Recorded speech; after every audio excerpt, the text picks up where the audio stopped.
Hello everyone. I am speaking to you from my home in France, where I am confined like most of my fellow Europeans. Today in Germany and around the world, we commemorate the 105th anniversary of the Armenian genocide. 105 years ago to the date, hundreds of members of the Armenian intelligentsia in the Ottoman Empire were arrested. They were killed soon after, along with most of the rest of the Armenian people. 105 years is a long time, but we commemorate today because we believe that humanity must nurture its memory. After all, genocide is a crime against humanity. It therefore belongs to the history of humanity as a whole, not only to the memory of the Armenians. About 100 years ago began a campaign of silence about the Armenian genocide. The knowledge that a major crime could be committed, then hushed up, that nations could expect no help from others even after such an outrageous crime, helped pave the way for the other genocides of the 20th century. The current global crisis is a reminder that history is far from over. There are more threats ahead. A good collective memory will be important in drawing from our experience to address the challenges of the future. I am therefore particularly happy that there should be a commemoration of the Armenian genocide in Germany this year. It is of course a virtual commemoration, but it involves such important personalities as Professor Dr. Elke Hartmann, Henrik Broder, and Cem Özdemir. I want to salute their role in upholding the memory of the genocide in Germany and send them my deep greetings. The experience of genocide is one of victimization, no doubt, but it is also the experience of resilience and resurgence. That too was a valuable lesson to remember. Wherever they settled, the survivors of the genocide came together, recreated their culture, and established networks of solidarity and exchange across the world. AGBU is one of the products of this culture of the resilience. For more than a century, this organization has been helping, connecting, and educating Armenians wherever they are. AGBU is a key institution of the global nation that we have become. I am therefore very happy to take part in this commemoration today at the invitation of the leadership of the newly established AGBU Germany. A new Armenian generation has grown up in Germany at the center of Europe, and they are now taking up the torch. AGBU Germany will help network Armenians, particularly young Armenian professionals, and they will help give greater visibility and voice to Armenians and to their culture in Germany. Today we commemorate the dead, we honor the resilience of the survivors, and we celebrate the vitality of the new generation in global Armenian nation. So I thank you. Let's stay safe at home and remember. Hallo, ich bin Adewig und ich möchte gerne per Videobotschaft allen Opfern und Leidtragenden des armenischen Genozids vor 105 Jahren gedenken. Und ich möchte auch allen anderen Menschen der Welt gedenken, die Opfer eines Völkermords sind oder waren. Ich hoffe, dass wir alle, vor allem in dieser schwierigen Zeit, für ein solidarisches und friedliches Miteinander einstehen. Zusammenhalt ist wichtiger denn je und dafür möchte ich ein Zeichen setzen.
Meine sehr geehrten Damen und Herren, verehrte Geistliche und Würdenträger, liebe Armenier, liebe Freunde.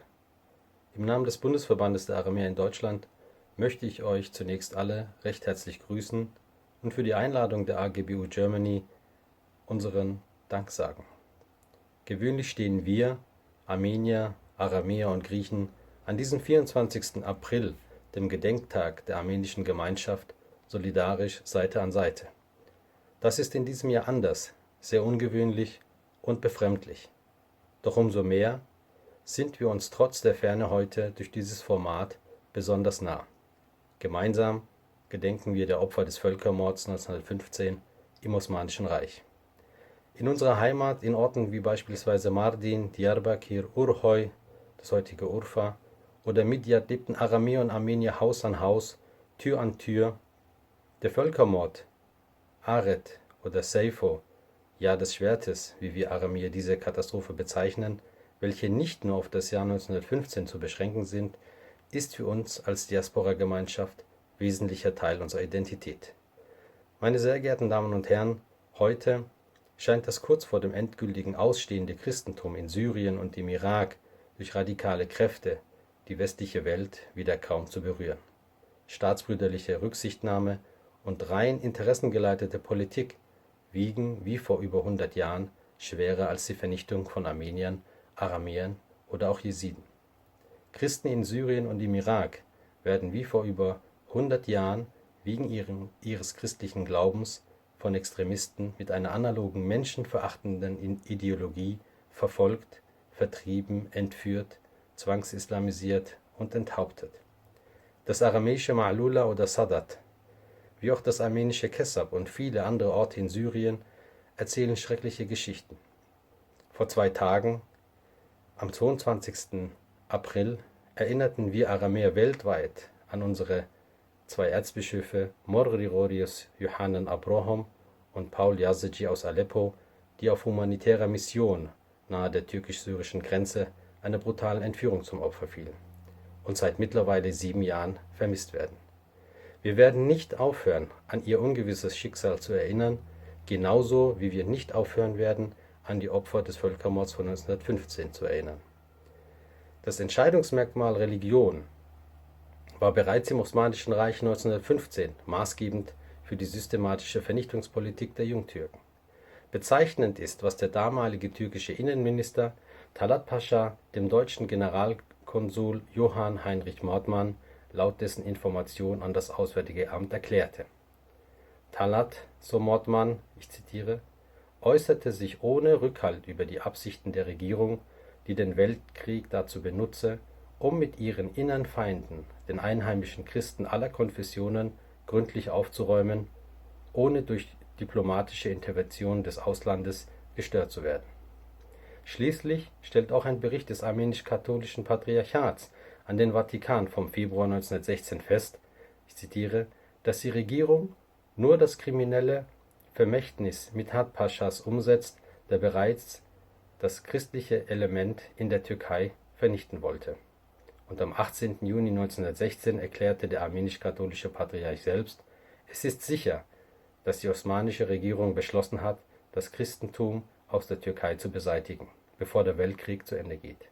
Und das alles geschieht im Angesicht der christlichen Welt. Der 24. April für Armenier oder der 15. Juni für Aramäer sind ein Symbol für die so absolute Zerstörung und Vernichtung des Jahres 1915. Es steht aber auch für die Lebendigkeit und Beharrlichkeit des Erinnerns.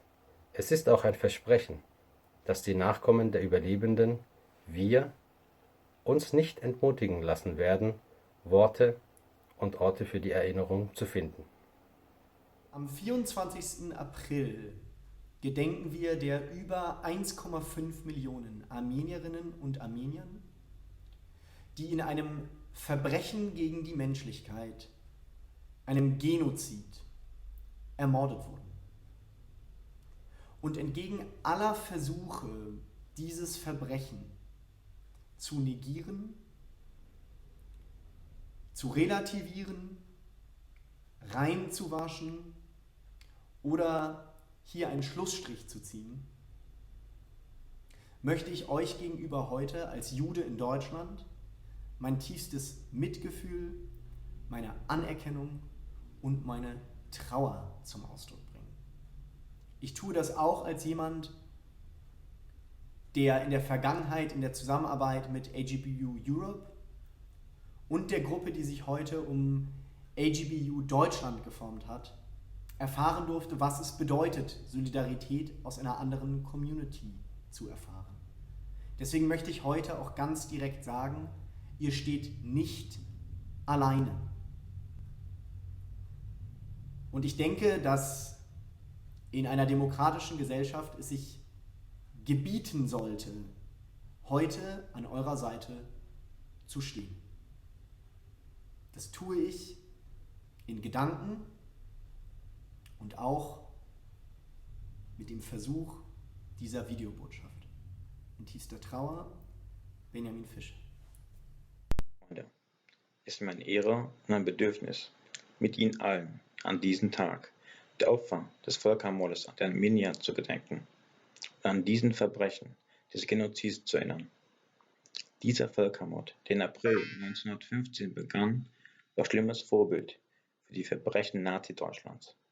Es war Adolf Hitler, der die Massenmorde nach dem Überfall auf Polen zynisch fragte: Wer redet heute von der Vernichtung der Armenier? Das Trauma des Völkermordes sitzt innerhalb unserer Minderheit tief und es wird kommende Generationen begleiten. Ohne ein ehrliches Auseinandersetzen mit der Geschichte ist eine offene Begegnung in der Gegenwart nicht möglich. Es geht dabei um die Anerkennung von Schuld und damit um die Übernahme historischer Verantwortung. Diese Verantwortung ist Voraussetzung, um die demokratischen Werte unserer Gesellschaft mit Leben zu erfüllen. Inzwischen sind international und auch von Deutschland die im Osmanischen Reich gegen die Armenier und die anderen christlichen Minderheiten begangenen Verbrechen als Genozid eingestuft worden. Der Mord an den osmanischen Christen begründete eine nationalistische Türkei, in der es keine nicht-türkische Ethnie geben sollte. Wir sind heute wieder in rassistischen und nationalistischen Ideologien konfrontiert, die die Existenz von Minderheiten bedrohen und die zunehmend gewaltbereit sind. Zuletzt gab es in Hanau den rassistischen Mordanschlag, dem 9 Menschen zum Opfer gefallen sind, darunter 3 Angehörige unserer Sinti- und Roma-Minderheit. Es ist deshalb unsere Verpflichtung heute, wenn wir den Opfern gedenken, wachsam zu sein gegenüber jeder Form von Rassismus und Ausgrenzung. Wir müssen uns stets bewusst sein, dass die Demokratie und der Rechtsstaat, in dem wir hier in Deutschland leben, keine Selbstverständlichkeit sind. Ich verneige mich vor den Opfern. Emran Elmasi.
Աբակայի սերունդներուն գուզեի, որ փոխանցվի հաղթողի հոգեբանությունը։ այնպիսի ներքին ինքնավստահություն ունեցող սերունդ մը ըլլա, որ երբեք թույլ չի դար իրեն շահագործեն կամ գոդրեն։ Եվ գցկտի իր ունեցած արժեքները ոչ միայն բահել գարենալ, այլ այդ արժեքները հարստացնել գարենալ։ Որքան հզոր ուժ մնե, երբ ամեն մեկ հայ պատասխանատու լա իր ունեցած որակը զարգացնելու եւ գնահատելու եւ ինքն իրեն արժանի համարե կյանքին եւ ամենամեծ դժվարությունները կյանքի մեջ վերածե ինքն իրեն առաջ մղելու գարելիություն եւ այսպես ուղղվի դեպի գադարելակորձություն։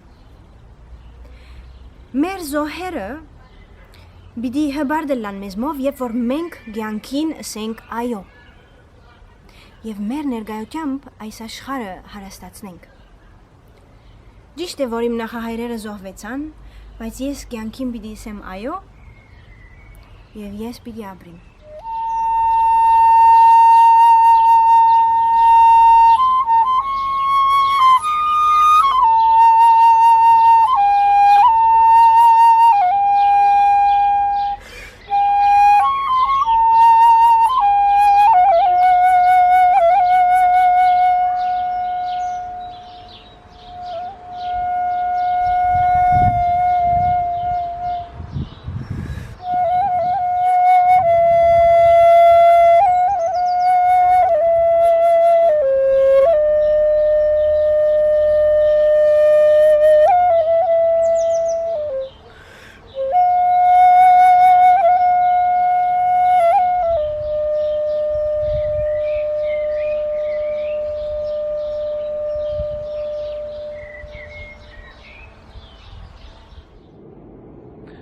Der 24. April, der Genozidgedenktag, ist für uns Freie Demokraten ein wichtiger Anlass, um gemeinsam mit den Nachfahren der Opfer zu trauern.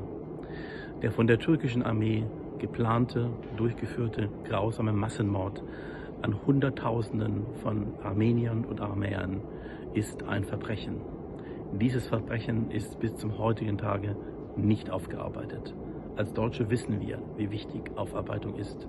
Historisch-politische Aufarbeitung dieses Verbrechens ist überfällig und deshalb wollen wir, auch als Deutsche, auch als Freie Demokraten, alles in unserer Macht Stehende tun, bei diesem Prozess zu helfen, auch zum Beispiel durch das, was wir machen können, um Jugendliche aus den Ländern zusammenzubringen, denn nur gemeinsam haben Deutsche, Türken, Armenier eine Zukunft und dafür kämpfen wir als Freie Demokraten.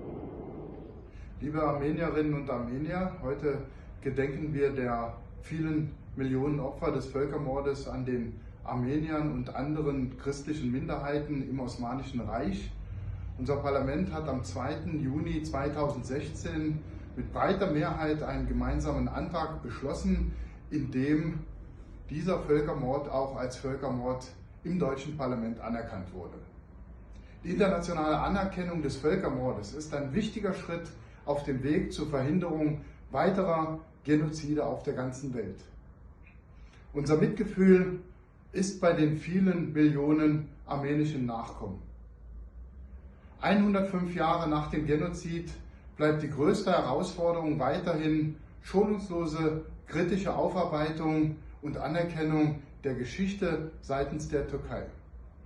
Es fehlt heute noch ein eindeutiges Bekenntnis der türkischen Regierung zu dem Unrecht, das damals geschehen ist. Allerdings freue ich mich, dass das Thema Genozid in der türkischen Bevölkerung seinen Platz gefunden hat. Die mutigen Menschen in der Türkei, die sich damit kritisch beschäftigen und auseinandersetzen, verdienen unseren größten Respekt und unsere größte Anerkennung. Ich ermutige und appelliere die türkische Regierung, sich der Vergangenheit zu stellen und dies zu akzeptieren und ebenfalls anzuerkennen. Ohne Anerkennung gibt es keine Versöhnung, ohne Anerkennung gibt es keine ehrliche Freundschaft und Annäherung. Ein Bekenntnis zur eigenen Vergangenheit und eine ehrliche Aufarbeitung, das zeigt Stärke und das ist der beste Weg für eine gemeinsame Zukunft. In diesen Tagen sind meine Gedanken bei den vielen Tausenden, Hunderttausenden Überlebenden bzw. Nachkommen des Völkermordes den Nachfahren der Opfer in der ganzen Welt und dem armenischen Volk. Möge Gott sie schützen, möge Gott sie segnen und ihnen Kraft geben, ihr Albert Weiler. Բարի ողջույն բոլորին։ Այսօր աշխարհի բոլոր հայերը համախմբված են մեկ գաղափարի շուրջ։ Ապրիլի 24-ին մենք ոգեկոչում ենք հայոց մեծ եղեռնի զոհերի հիշատակը։ Ինչու ապրիլի 24։ 1915 թվականի ապրիլի 24-ին Օսմանյան կայսրության մայրաքաղաք Կոստանդնուպոլսում ձերբակալվեցին մի շարք հայ մտավորականներ։ Օսմանների մտահղացումը հետևյալն էր. չկա մտավորականներ, չկա մշակույթ, չկա մշակույթ, չկա եւ ազգ։ Բարեբախտաբար նրանք սխալվեցին, քանի որ մշակույթը դա միայն մտավորականը չէ։ Մշակույթը յուրաքանչյուր հայի մեջ էր, որը եւ դուրս եկավ պայքարելու մեր գոյության համար։ Նույնպես եւ այսօր մշակույթը յուրաքանչյուրիս մեջ է եւ ըստիս մեր պետականության եւ մեր ազգի հարատևման գլխավոր գրավականը դա մեր մշակույթային արժեքների պահպանումն է։ Շատ չեմ ուզում ձանձրացնել ձեզ իմ խոսքով, քանի որ ունեմ փոքրիկ երաժշտական կատարում, իհարկե այս ծանր ժամանակահատվածում շատ բարդ է սենյակային պայմաններում ստանալ բարձրորակ երաժշտական կատարում, սակայն ունենք այն, ինչ ունենք։ Սիրով այս երաժշտական կատարումը ի հիշատակ զոհերին։ Հորովել։ Վարվարարա ակոսարա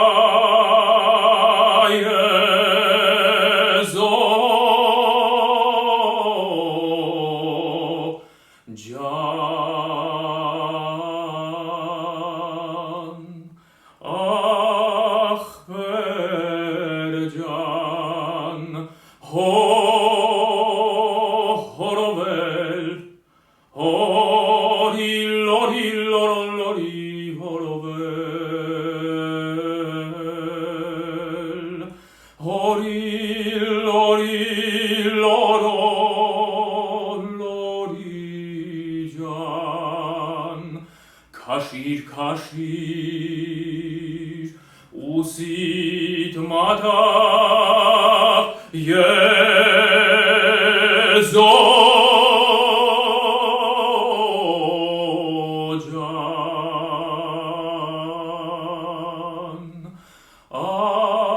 ախպեր ջան, հորովել, Hori lori loro lori horovel. Hori lori loro lori jan.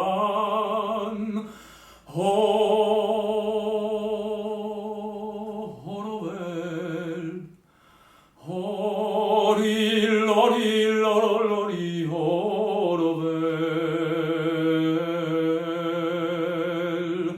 Hori lori loro lori jan.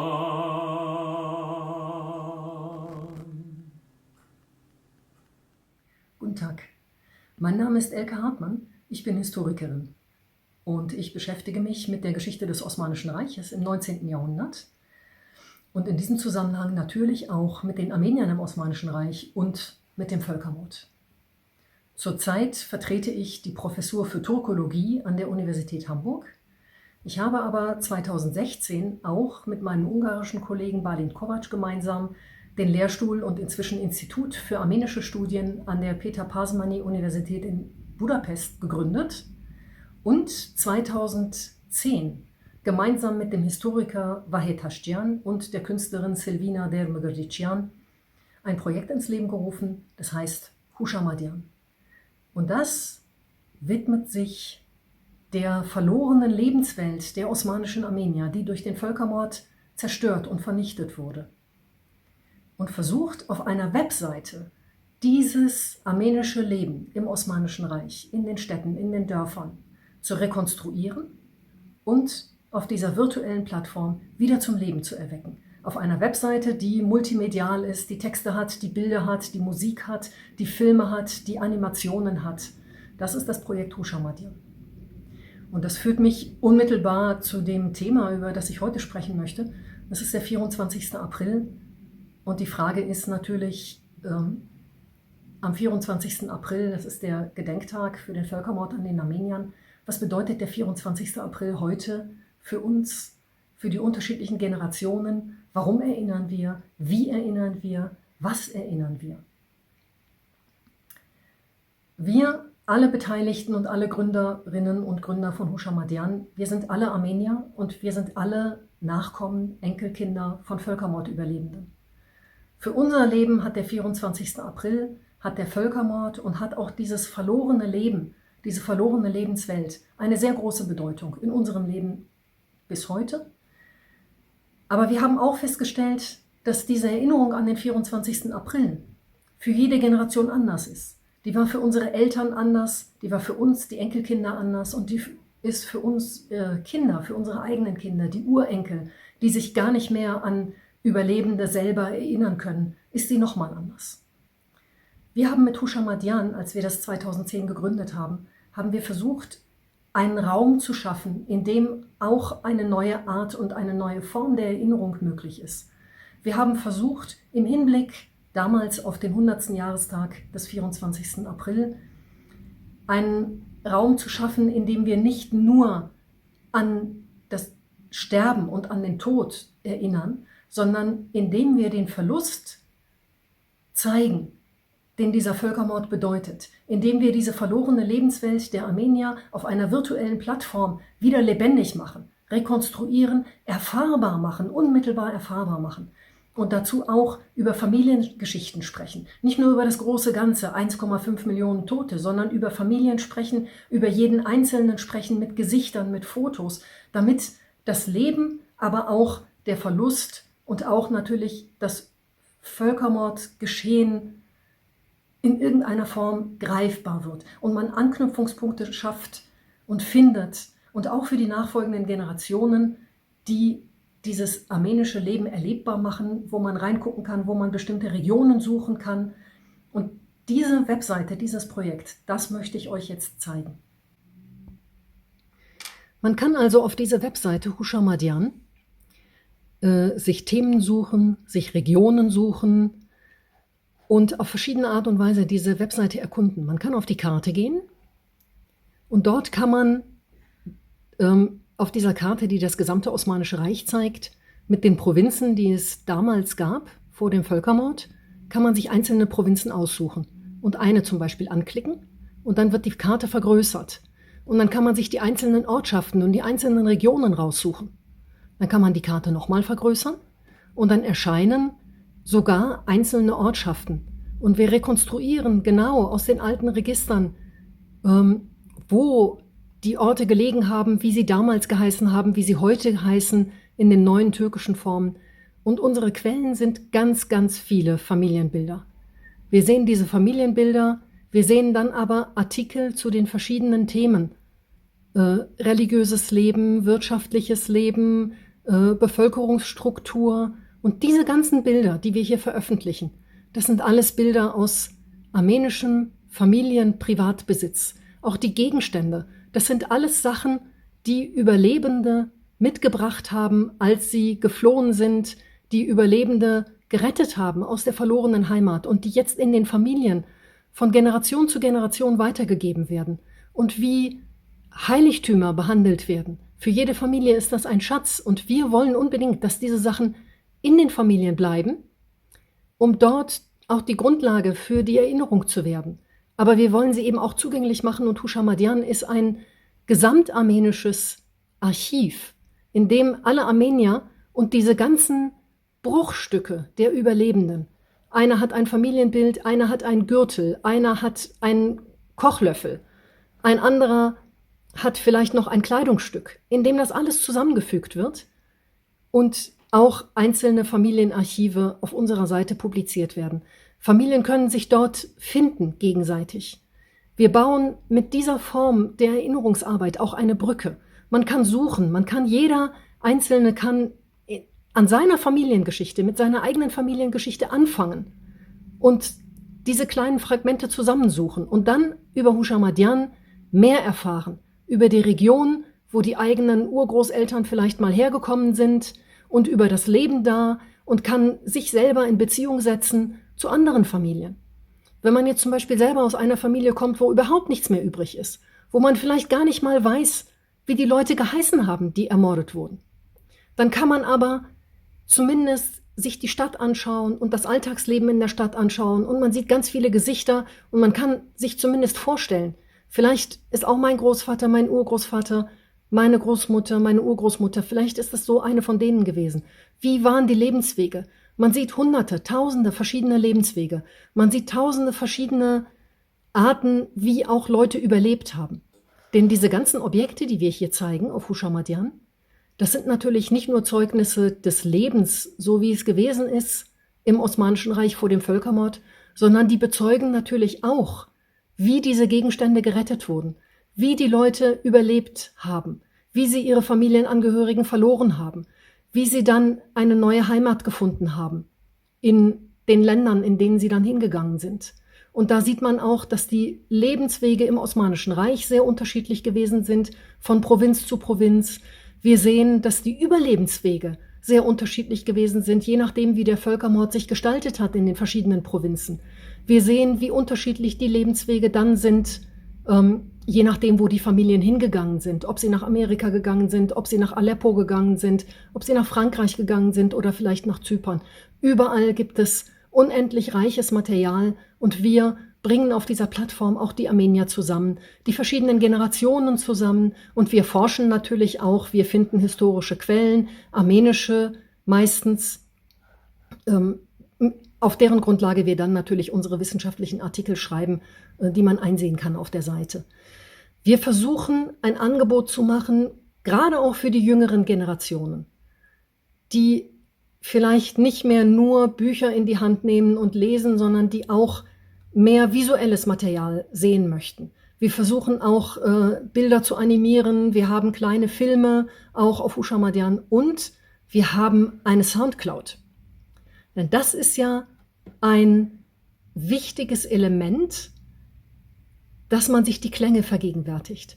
Die Lieder, die wir heute alle kennen, die klangen vor 100 Jahren anders. Wir sammeln alte Tonaufnahmen, die in den 1910er, 1920er Jahren vielleicht dann von Überlebenden auch teilweise sogar noch im Osmanischen Reich aufgenommen wurden. Und wir publizieren die auf unserer Soundcloud, da kann man sich die anhören und dann bekommt man auch eine akustische Vorstellung davon, wie das Leben gewesen ist, wie die Musik geklungen hat, wie die Lebenswelten gewesen sind im Osmanischen Reich. Und natürlich haben wir nicht nur, dass wir im Internet sind und das eben eine Webseite ist. Natürlich gibt es auch Buchpublikationen, aber für uns ist auch wichtig, dass wir eben dann auf Facebook vertreten sind, dass wir auf Instagram vertreten sind, dass wir auf Twitter vertreten sind und damit auch gerade die jüngeren Generationen ansprechen können, die diese Medien mehr benutzen als andere Medien. Und genau deswegen ist mir jetzt auch dieses Projekt so wichtig gewesen und ich freue mich sehr, dass ich daran teilnehmen durfte, dass ich an so einem virtuellen Gedenktag teilnehmen durfte zum 24. April dieses Jahr. Natürlich veranlasst durch Corona, aber eben auch etwas, was uns als Armenier in der Diaspora, in der Zerstreuung sehr entgegenkommt, dass wir uns in diesem virtuellen Platz wiederfinden und dass wir die Chancen nutzen, dass wir diese neue Technik für uns und unsere Diaspora-Situation, unsere Zerstreuung nutzen. Und dementsprechend einen ganz herzlichen Dank an euch, die Organisatoren und dieses wunderbare virtuelle Erinnerungsprojekt.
Der 24. April ist nicht nur für die Nachfahren der Opfer des Völkermords im ehemaligen Osmanischen Reich ein Gedenktag, sondern für viele andere in der Welt, die sich daran erinnern, was damals stattgefunden hat. Dieses Jahr findet dieser Gedenktag online statt, weil wir durch Corona daran gehindert sind, uns physisch zu versammeln, um gemeinsam zu gedenken, zu erinnern an die Opfer des Völkermordes. Deutschland ist mittlerweile ein Land, das den Völkermord anerkannt hat durch den Beschluss des Deutschen Bundestages, damals mit breitester Mehrheit bei einer Gegenstimme, bei einer Enthaltung. Das ist deshalb wichtig, weil Deutschland nicht irgendein Land ist, sondern wir sind das Land, das damals als Deutsches Kaiserreich an der Seite des Osmanischen Reiches genau wusste, was passiert. Unsere Diplomaten, Missionare, unsere Menschen, die dort vor Ort waren, haben präzise Berichte geliefert, aber das Deutsche Kaiserreich hat sich damals für die Waffenbrüderschaft mit dem Osmanischen Reich entschieden und eben zugleich sich entschieden, wegzuschauen beim Völkermord. Deshalb war es wichtig, dass wir in dieser Völkermordresolution des Deutschen Bundestages auch von einer Mitschuld Deutschlands sprechen als Rechtsnachfolger des Deutschen Kaiserreichs. Mir ist wichtig, nochmal deutlich zu machen, weil die Propaganda der Nationalisten leider das falsch darstellt. Dieser Beschluss richtet sich weder gegen die Türkei noch die Menschen, die heute in der Türkei leben. Wir zeigen nicht mit dem Finger auf andere. Die Menschen in der Türkei trifft genauso wenig Schuld, wie die Menschen in Deutschland Schuld trifft am Nationalsozialismus, sondern die Botschaft ist eine Botschaft der Verantwortung. Gerade weil das die Vorfahren zugelassen haben, zugeschaut haben oder zum Teil sich daran beteiligt haben, ist es wichtig, dass wir, die wir heute leben, Verantwortung haben dafür, dass sich dieses Verbrechen und vergleichbare Verbrechen nirgendwo in der Welt je wiederholen. Ich glaube, dass hätte die Türkei Konsequenzen daraus gezogen, Verantwortung dafür übernommen, wäre die Geschichte anders verlaufen. 1937, 1938 in Dersim, die Menschen, die Aleviten, die dort an dem Völkermord zum Opfer gefallen sind, das hätte sich wahrscheinlich so nicht ereignet. Die kurdische Frage zu lösen, wäre viel einfacher. Die Aleviten zu Bürgern erster Klasse zu machen, wäre viel einfacher. Die wenigen Christen, die es in der Türkei noch gibt, endlich nicht mehr zu diskriminieren, die Jesiden nicht mehr auszugrenzen, wäre wesentlich einfacher für die türkische Gesellschaft, hätte sie damals den Völkermord anerkannt, Verantwortung dafür übernommen. Meine Vision ist die Vision von Hrant Dink, von dem ich zum ersten Mal gehört habe, darüber, dass es in der Türkei eine offizielle Geschichte gibt und eine tatsächliche Geschichte. Die offizielle Geschichte, das ist das, was viele Menschen türkischer Herkunft in türkischen Schulbüchern in der Türkei, zum Teil auch hier in Deutschland, lernen.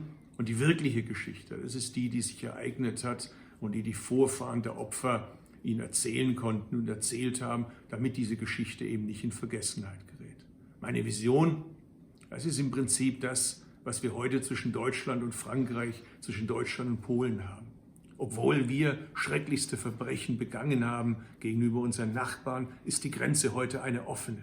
Junge Menschen von dort kommen zu uns, studieren bei uns. Junge Menschen von uns leben in diesen Ländern und arbeiten dort. Und das ist mein Wunsch, dass eines Tages die Grenze zwischen der Türkei und der Republik Armenien eine offene ist, so wie sie heute in Europa offen ist. Ich wünsche mir, dass junge Menschen türkischer Herkunft, armenischer Herkunft, assyrischer Herkunft und natürlich aus Deutschland gemeinsam Brüder und Schwester werden.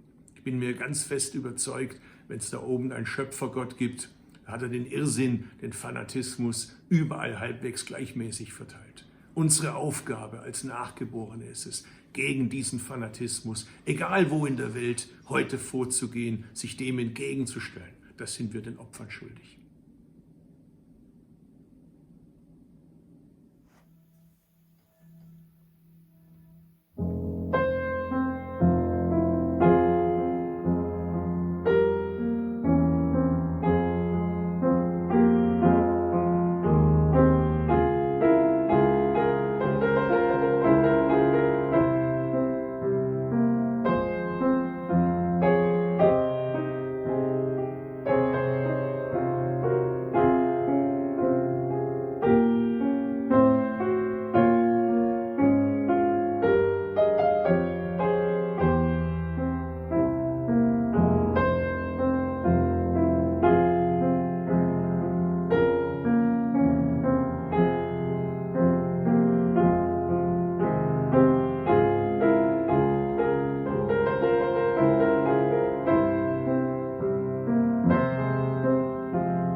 Guten Tag, liebe Freunde. Das ist nicht der richtige Tag, um Glückwünsche auszutauschen und auch nicht einen schönen Feiertag zu wünschen, weil es ist natürlich kein Feiertag. Es ist ein Datum, das an einen Völkermord erinnert, den viele gerne vergessen möchten. Und dazu gibt es eigentlich nichts mehr zu sagen. Es gibt auch keinen Anlass, darüber zu debattieren. Es ist so. Es ist so, auch wenn die Türken sich damit schwer tun und vermutlich es immer noch machen werden. Was ich nur sagen wollte, ich war bis jetzt zweimal in Armenien und wenn dieser Corona-Horror vorbei ist, werde ich hoffentlich noch in diesem Jahr wieder hinfahren. Es ist ein wunderbares Land mit wunderbarem Essen und wunderbaren Leuten und über die Frauen in Armenien verliere ich an dieser Stelle kein Wort. Aber auch sie sind eine Reise wert. Und ich freue mich auf diese dritte Reise nach Armenien und ich freue mich, dass es euch gibt. Ich freue mich, dass ihr hier seid, dass ihr nicht vergesst, dass ihr immer wieder die Glocke schlägt oder schlagt und euch bemerkbar macht. Armenier und Juden haben ja vieles gemeinsam. Beide Völker sind ein bisschen verrückt, aber das macht gerade den Reiz aus. Und die Geschichten sind ähnlich. Und der Völkermord an den Armeniern war ja auch die Blaupause später, wenig später, für den Völkermord an den Juden. Insofern haben wir etwas gemeinsam, aber nicht nur das. Was wir noch gemeinsam haben, ist vor allem der absolute Wille zum Leben und zum Überleben. Das zeichnet diese beiden Völker aus. Also, L'chaim, auf das Leben und bis bald in Jerewan. Mein Name ist Narek Aleverdian und ich spiele von Rachmaninov die 5. Etüde.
Barevdes, guten Tag.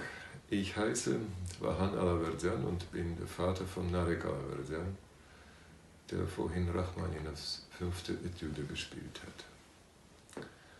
Wir schreiben das Jahr 2020 und es ist draußen Frühling, wunderschönes Wetter und jeder Mensch freut sich über das Erfahren der Natur.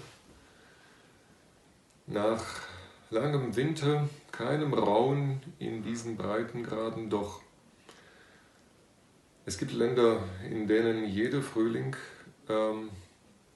ein Erreichen eines neuen Lebens ist, und so war es vor 105 Jahren in Westarmenien in den Bergen Anatoliens. Doch jener Frühling brachte den Menschen den Tod. Einen Tod, den die Menschheit bis dahin nicht gekannt und nicht gesehen hatte. Einen Tod von 2/3 eines Volkes innerhalb von kürzester Zeit. Doch durch Wunder gab es auch Überlebende. Es gab Überlebende, die es geschafft haben, auf unvorstellbaren Fluchtwegen, verzerrt, halb am Leben noch in Ostarmenien und woanders auf der ganzen Welt, sich zu retten und durch sich das Leben der kommenden Generationen. Einer dieser Überlebenden war ein 7-jähriges Mädchen, Makruhi Sarkisyan hieß sie. Was hat sie mit Rachmaninovs 5. Etüde zu tun? Sie ist meine Urgroßmutter und somit die Urgroßmutter von Narek Alaverdian. Durch ihr Überleben, was ihre Lebensaufgabe war, konnten 38 Menschen auf die Welt kommen, leben. Und einer dieser Menschen ist Narek Alaverdian. Armenier, verschiedene Generationen haben unterschiedliche Lebensaufgaben. So war die Aufgabe meiner Urgroßmutter das schlichte Überleben. Die Aufgabe einer jeden nächsten Generation nach ihr ist es nicht bloße Überleben. Es ist nicht das sich erinnern, das jährliche nur an den Völkermord, sondern das ist das Auferstehen. Inmitten im Frühjahr. Die Auferstehung, die nicht umsonst im Frühjahr auch gefeiert wird von aller christlichen Welt. In der armenischen Geschichte war der Tod und die Schaffung der Kultur, und das ist für mich die Auferstehung schlechthin, gingen Hand in Hand in jedem Jahrhundert. Und so ist jede unserer Generationen der Nachkommenschaft dazu berufen, durch die Selbstverwirklichung, durch die Schaffung der Kultur, dem damaligen Ereignis des Völkermordes zu trotzen und das Leben zu behaupten.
jede und jeder gedenkt auf eigene Weise. Ich bin kein Nachkomme von Überlebenden und von den Genozidopfern, gleichwohl ein Mitglied der armenischen Gemeinschaft und eine Diaspora-Armenierin. Ich bin im Iran geboren und in Deutschland aufgewachsen. Ich bin daher ein Nachkommen von Menschen, die Unterdrückung und Diskriminierung erfahren haben und das Beste aus ihrem Leben gemacht haben und ein Teil einer florierenden Gemeinschaft und auch einer Mehrheitsgesellschaft waren und sind. Wir sind da, wo wir sind, weil es sie alle, unsere Vorfahren, gegeben hat und wir aus ihren Erfahrungsschätzen, Überlieferungen und Erinnerungen schöpfen und leben. Und sie haben uns auch gezeigt, wie wir in der Diaspora daheim sein können. Das ist ein Gedanke, finde ich, der uns alle vereint und den wir auch den nachkommenden Generationen, also den zukünftigen Generationen vorleben können.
Եգեստե արքայություն կա, եղիցին կամք քո որպես հերկինս և հերկրի, ըսած մեր հանապազոր դուք մեզ այսօր, և թող մեզ սպարտից մեր, որպես և մեկ թողուք մերոց վարկապանած, և մի դանիրս մեզի փորձություն, այլ հրկյալս մեզի չարև, զիքոյ արքայություն և զորություն և փառ Հավիտյանս, ամեն։ Եվ ևս խաղությանս ձեր աղաչեսուկ ընկալգեցո և ողորմյան, օրդություն և փառ, հոր և որդխո և որդխույն սրբո, այժմ և միշտ և հավիտյանս հավիտենից, ամեն։ Աչք տիարնի վերա արդարոց, ագանչ կլորայի վերա աղոթից նոցա, երես տիարնի վերա չարագործած, սատակել էր քրես հիշադագս նոցամ, գարտացին արդակ արդեր և դեր լվավ նոցա, ամենայն նեղութերեր նոցա պրգյացիվ նոցա, մերձ է տերարայնոսիկ, որ մաշյալ են սրտյուկ,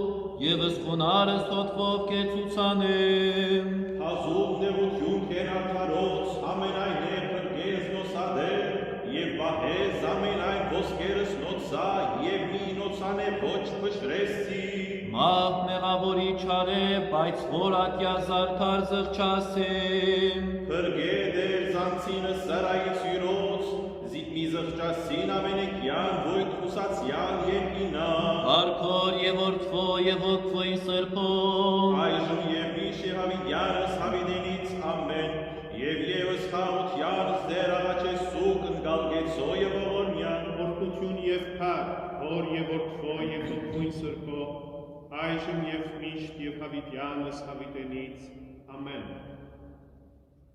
Քրիստոս Աստված մեր, վասն խաչի քո պատվականի, ըստ խաղաղություն քո դուր մեզ Տեր,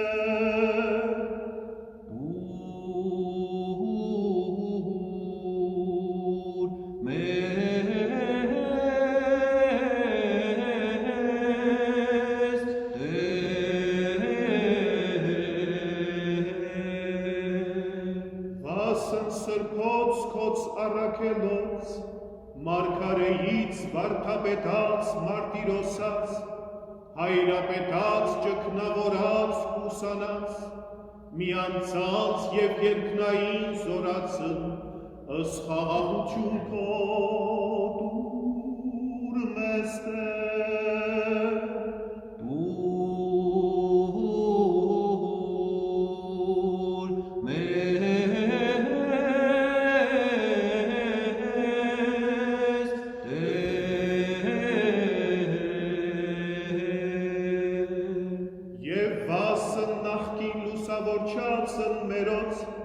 Թաթիոսի և Բարտուլումիոսի առաքելոցն և սրբույն Գրիգորե մերոն ուսավորչին, ըս խաղաղություն քո դուր մեզ Տեր,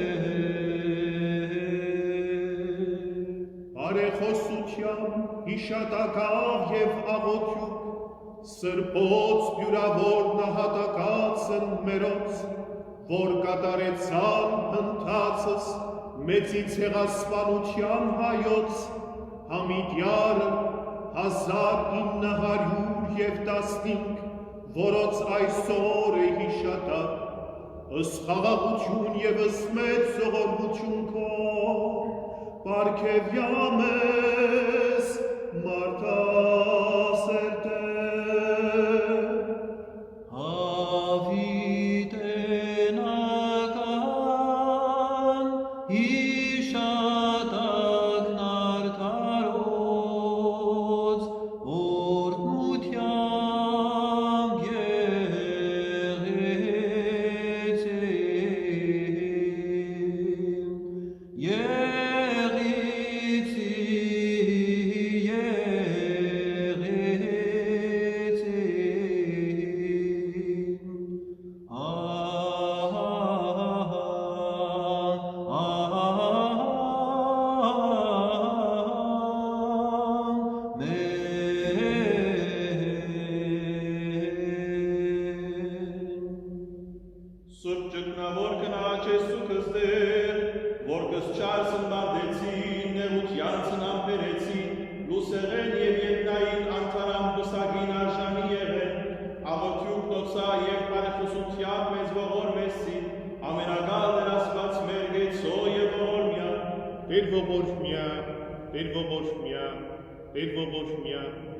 Գեցոտեր և ողորմյան, պսակիչ սրբոց Քրիստոս, որ պսակես ըս սուրբս քո և առնես ըս կամս երկյուղացած քոց, և նայիս սիրով և քաղցրության պարարածս քո, լուր մեզ հերքնից ի սրբութենեք ու մեր, բարեխոսությամբ սուրբ աստվածածնին և աղաչանոք ամենայն սրբոց քոց, և սրբոց նահատակացն մերոց, որ կատարեցան հնդացս հայոց ցեղասպանության Համիդյարն 1915, վասն հավատո և վասն հայրենյաց, լուր մեզ Տեր և ողորմյա, ներյա, քավյա և թողսմեղս մեր, արժանավորյա գոհությամբ փառավորելս քեզ, ընթոր և ընսուրբ հոգվույթ, այժմ և միշտ և հավիտյանս հավիտենից ամեն։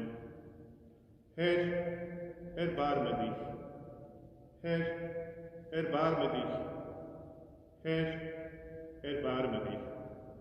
Christus, der du die Heiligen krönst, kröne auch diese deine Heiligen und erfreue diejenigen, die dich fürchten.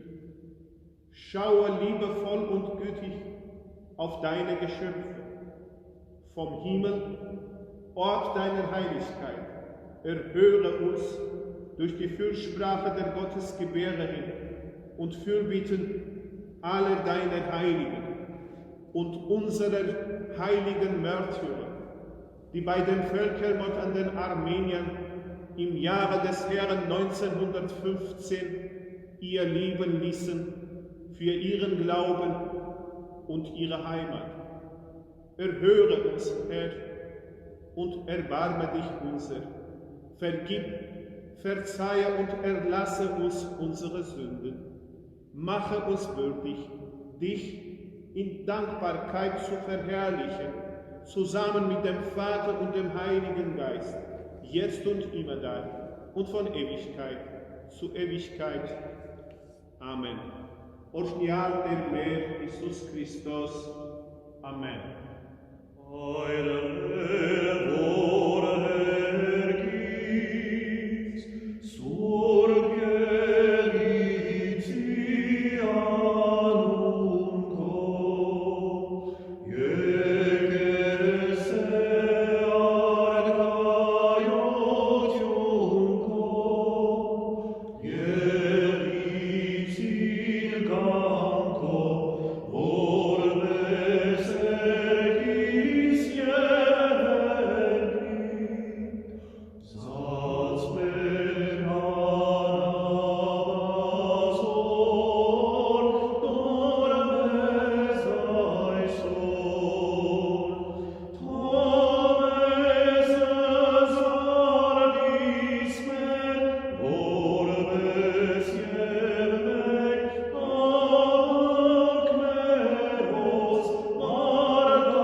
Liebe Schwestern und Brüder, liebe Freunde, Sireli Hayrena Gitsner, Christus Harjavi Merenus.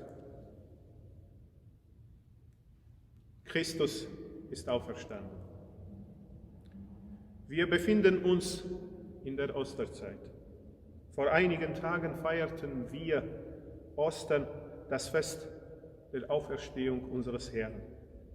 Ostern ist das Fest des Lebens, das Fest des Sieges über den Tod, Anlass und Grund geistiger Freude.